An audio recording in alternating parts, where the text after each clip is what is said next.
Alright, to start, you're going to need your fabric, a sweatband, your pattern, a bias tape making kit, cord, and a sewing machine. We're doing this all on a Singer heavy duty.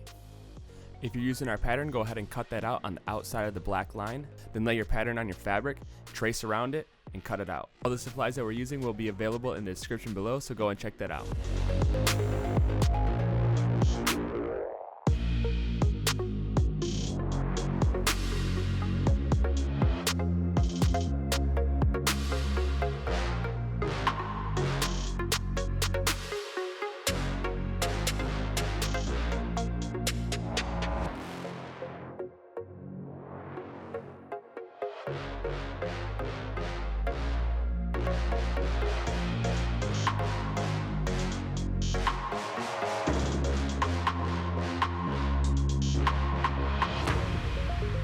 You're going to end up with 4 brim panels, 2 top panels, 2 side panels, and 1 front panel. Now we're going to be adding interfacing to just 2 of the brim panels. So place the wrong side of the fabric to the adhesive side of the interfacing. You will want to lay a piece of paper over top, this way your iron doesn't get all sticky on the adhesive. Then just iron where the fabric is, let it cool, and peel the paper off. Go ahead and trim around the panels. Then go ahead and take those 2 brim panels, place the right sides together, and do a 1/4 inch seam. And you're just sewing both of the short edges.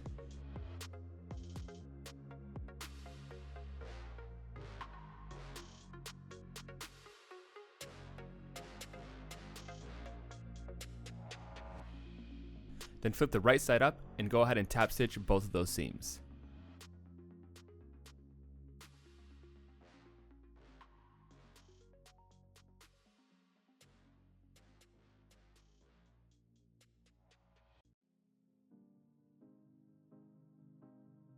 Now repeat this process for the other 2 brim panels.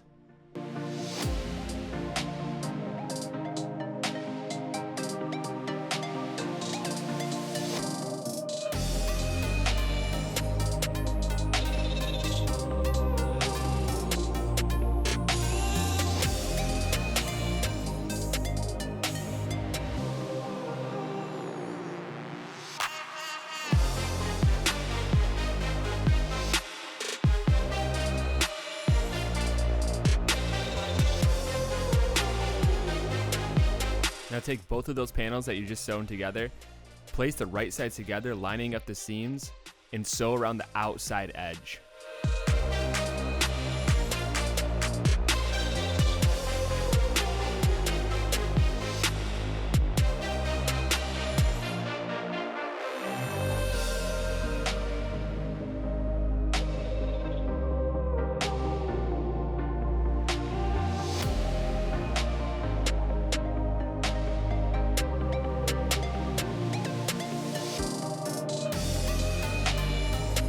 Trim the seam allowance and then flip it right side out.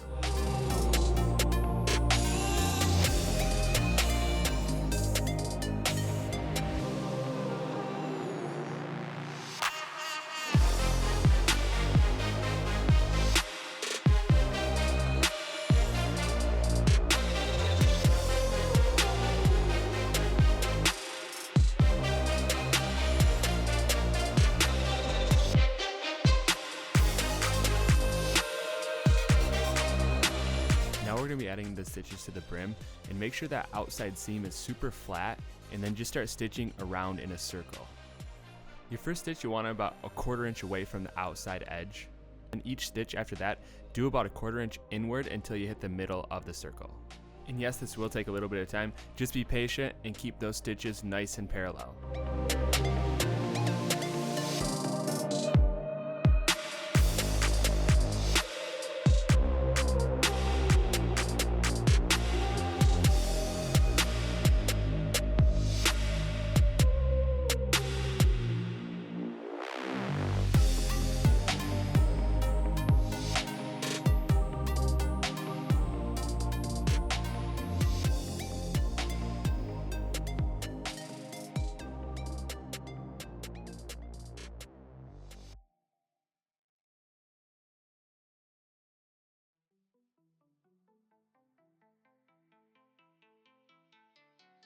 Now take your top panels, place the right sides together, and sew at a 1/4 inch seam allowance. Make sure you sew the right edge, and this is the shorter edge. Then go ahead and trim the seam allowance.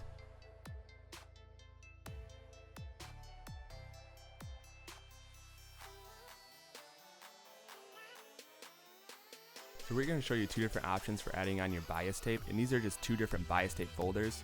The one on the right is just one you can get at any hobby store, and the one on the left is available at capsupplyco.com. We are going to be using the one on the left just because it's a little bit easier for us to use, and we've been using it for a while. But honestly, they both do the same thing, so use whatever you're comfortable with.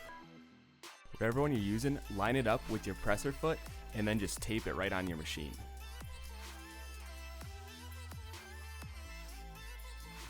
You definitely are going to want to make sure this is secure, so that way nothing's moving around when you're sewing on that bias tape. And now we're going to be showing you how to set up your twin needle, and this is super simple. Just install like a normal needle, set your machine to zigzag with 0 width, and thread 2 spools of thread the same exact way.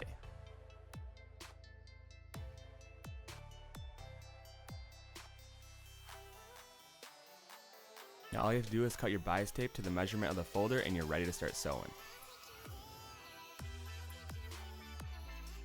Next, you're going to want to add bias tape and top stitching to each one of these seams, and all you have to do is place that seam in the middle of that twin stitch needle and stitch all the way through.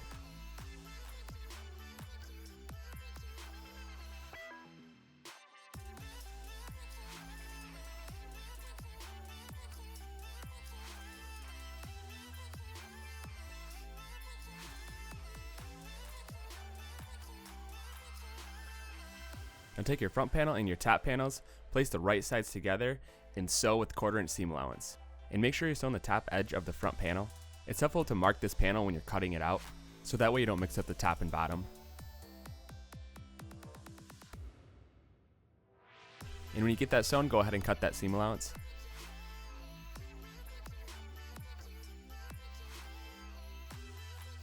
Now get your twin needle and bias tape folder back on, and go ahead and top stitch that seam.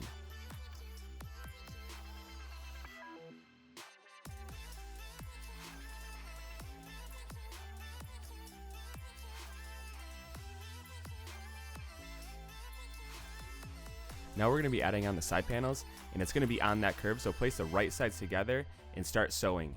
This part can be a little tricky because you're going on a curve. Just take your time, go slow, don't pull the fabric as you're sewing, kind of let it fall into place, and just work around that curve. And you're going to want to do this for both side panels.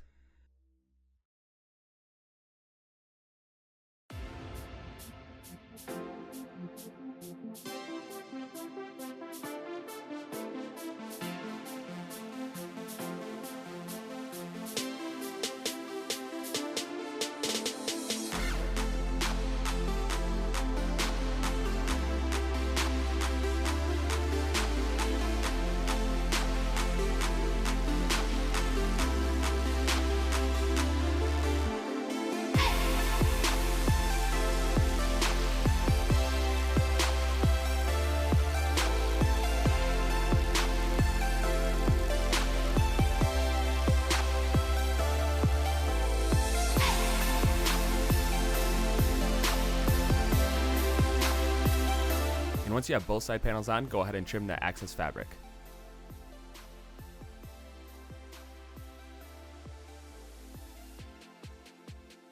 Now go ahead and top stitch both curves, and this can be a little tricky. Just go slow and work around that curve. And don't get discouraged if it kind of turns out weird the first time. It takes a few tries to really get this step down.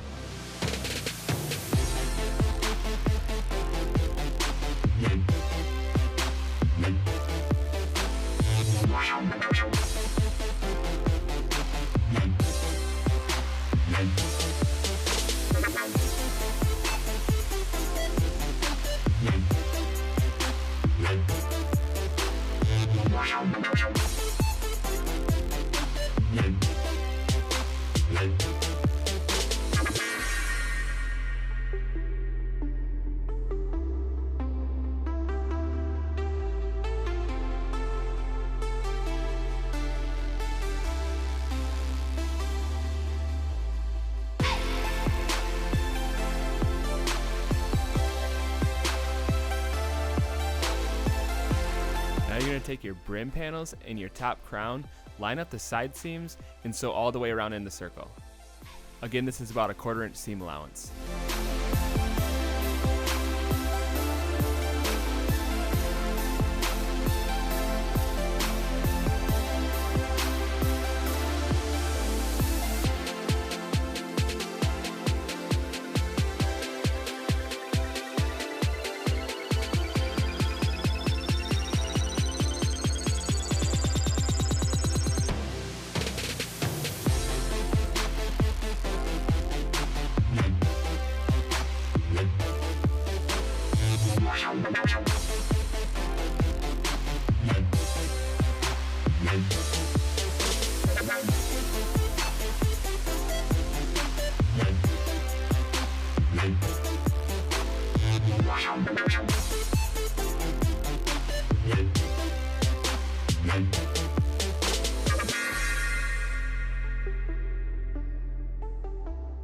Now take your cord, find the middle of the side panel, and stitch it onto the bottom right by the brim where the excess fabric is.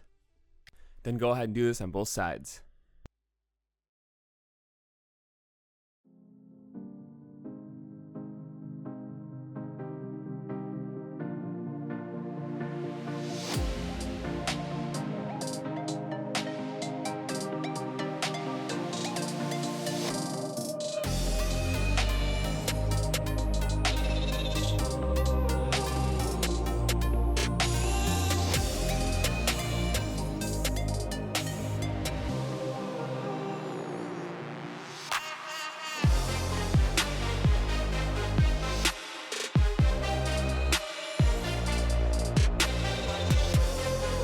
Now we're going to be attaching the sweatband. For this step we made our own attachment, and we made this out of heavier stock paper. All you have to do is make a little sleeve that your sweatband fits in there nice and snug, and then go ahead and tape that onto your sewing machine. It serves as a guide so that way the sweatband doesn't slide all around while you're sewing it onto the crown. And then once you have your guide into position, go ahead and sew on the bottom edge as if you were top stitching. And it is really that simple. You get a nice top stitch on the outside and the sweatband will be nice and attached on the inside. And we are using professional sweatbands from capsupplyco.com. These are millinery grade and very awesome for making caps.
Now lastly, we're going to be adding air vents, and we're just using standard eyelets. So go ahead and mark where you want these to be, and we're just doing 2 per side. Go ahead and add as many as you want. As you can see, we're kind of just eyeballing it. Go ahead and measure it out if you really want to. Once you have your marks, go ahead and cut holes, put your eyelets in, and press them into place. And if you don't have a press, pliers work just as good for eyelets. But if you're looking for any tools that we're using specifically, we post all the links in the description below, so go ahead and check that out.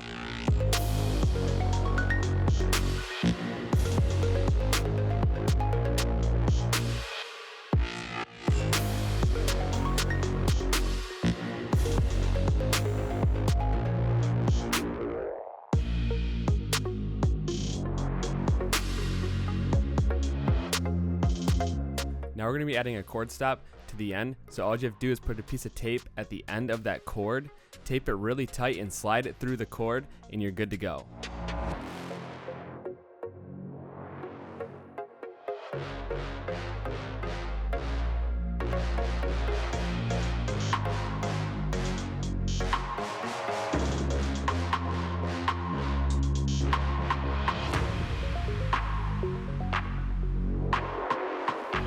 And there you have it, your 5-panel bucket cap is done. The more you make, the better they will get, I promise you that. So definitely don't give up after one cap. And thanks for watching. Be sure to like, subscribe, comment, let us know what you think, and we're going to keep videos coming at you, so stay tuned.